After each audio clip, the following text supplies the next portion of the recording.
White people are really frightened.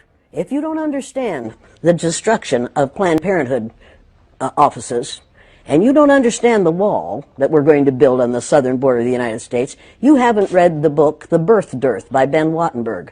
Ben Wattenberg was a brilliant Jewish man who was a member of the American Enterprise Institute, and he wrote a book, the first paragraph of which says, "The main problem confronting the United States today is there aren't enough white babies being born in this country."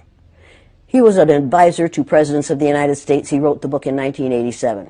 He says if we don't change this and change it rapidly, white people will lose their numerical majority in this country, and this will no longer be a white man's land. Now, I'm not misrepresenting this. I'm telling you exactly, almost exactly what he says.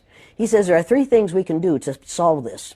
Number one, we could pay women to have babies, as they have been doing in Western European nations for years. Then he says, and these are his words, not mine, unfortunately, we would have to pay women of all colors to have babies, so we don't want to do that.